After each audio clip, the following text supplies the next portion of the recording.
வந்தே மாதரம்.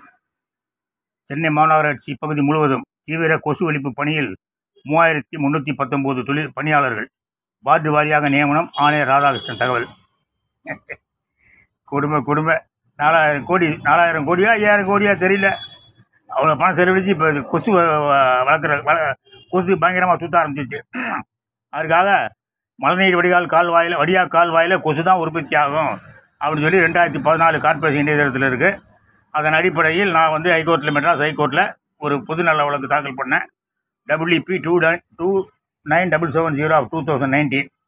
ஐயா, மழைநீர் வடிகால் கால்வாய் வேண்டாம், அதை நிறுத்திட்டு மழைநீர் சேகரிப்பு மையம், வீட்டுக்கு வீடு மழைநீர் சேகரிப்பு மையம் பண்ணிங்க அப்படின்னு சொல்லி பஸ்ஸெல்லாம் எழுதி ஓட்டுறான், ஆட்டோவில் எழுதி ஓட்டியிருக்கான். அதனால் அரசாங்கமும் மழைநீர் சேகரிப்பு மையம் தெரு பண்ணட்டும் அப்படிங்கிற பிரேயரோடு ஒரு வழக்கு தாக்கல் செய்தேன். அது அக்டோபர் மாதம் 18ஆம் தேதி 2019 விசாரணைக்கு வந்தது.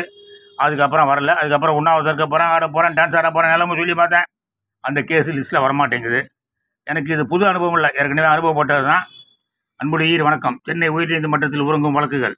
ரிட்மனு 2281/2011. 570 தமிழக மீனவர்களை இலங்கை ராணுவம் சுட்டுக் கொன்றதற்காக அவர்கள் மீது வழக்கு பதிவு செய்து தேசிய புலனாய்வு குழு மூலம் விசாரிக்க வேண்டும் எனவும், இறந்து போன மீனவர்களின் குடும்பங்களுக்கு இழப்பீடு வழங்க வேண்டும் எனவும் நான் தாக்கல் செய்த மனு அப்படியே கிடப்பில் போடப்பட்டுள்ளது. இந்த வழக்கு தாக்கல் செய்யப்பட்ட செய்தி பத்திரிகைகளில் வெளியானவுடன் இலங்கை ராணுவம் பயந்து போய் நம் மீனவர்களை சுட்டுக் கொள்வதை நிறுத்திவிட்டது. இந்தியாவுக்கும் இலங்கைக்கும் யுத்தம் இல்லாத நிலையில் எல்லை தாண்டும் மீனவர்களை சுட்டுக் கொள்வது சர்வதேச சட்டப்படி கொலை குற்றமாகும். பயந்து போனது இலங்கை அரசு. அது துப்பாக்கிகள் மௌனித்தன. தமிழக அரசு இந்த வழக்குகளை மத்திய அரசின் விசாரணைக்கு மாற்றி உத்தரவிட்டால் மத்திய அரசு பெரும் சிக்கலில் மாட்டிக்கொள்ளும். இது தெரியாமல் ஜெயலலிதா கையாலாகாத மன்மோகன் சிங்குக்கு தினமும் கடிதம் எழுதுகிறார். இப்பவும் அதே தான் நடந்துகிட்டு இருக்கு. நம்ம மீனவர்களை பிடிச்சி போயிட்டாங்கன்னா அவனா ஸ்டாலின் மோடிக்கு லெட்டர் எழுதுறாரு. அதை விட்டுட்டு இந்த 2281 சொன்ன மாதிரி மீனவர்கள் சுட்டுக் கொல்லப்பட்ட வழக்குகளை NIA விசாரிக்கணும் அப்படின்னு சொல்லி கேட்டார்னா முடிஞ்சு போச்சு கதை. இன்னொரு வழக்கு ரிட்மனு 17728. அந்த 2281 பெண்டிங்கில் தான் இருக்குன்னு நினைக்கிறேன். ரிட்மனு 17778/2013.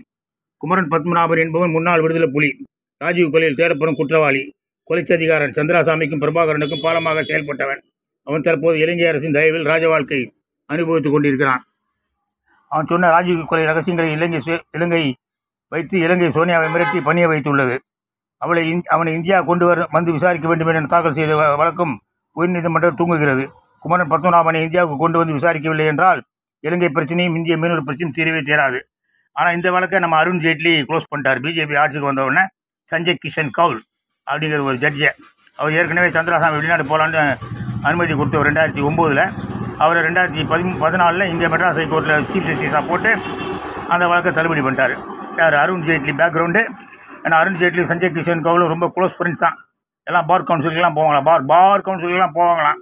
அதனால் அவரை சொல்லி இந்த கேஸை க்ளோஸ் பண்ணிட்டாங்க. அதுக்கப்புறம் இந்த 2281 க்ளோஸ் பண்ண ட்ரை பண்ணாங்க, லிஸ்ட்டில் போட்டாங்க. அப்புறம் பாரதிய ஜனதா கட்சிக்கு இறுதி எச்சரிக்கை அப்படின்னு போட்ட உடனே லிஸ்ட்டில் போட்டது எடுத்துட்டாங்க. அந்த 2281 நீங்கள் வேணால் செக் பண்ணி பார்க்கலாம். அப்புறம் ரிட்மனு 18/5/2012. ஆற்று மணல் கொள்ளையரின் படுபயங்கரமான கொள்ளையால் ஆற்றுப்படுகையில் ஏற்படும் புதைமணியில் சிக்கி அப்பாவிகள் பலர் அகால மரணம் அடைந்துள்ளனர்.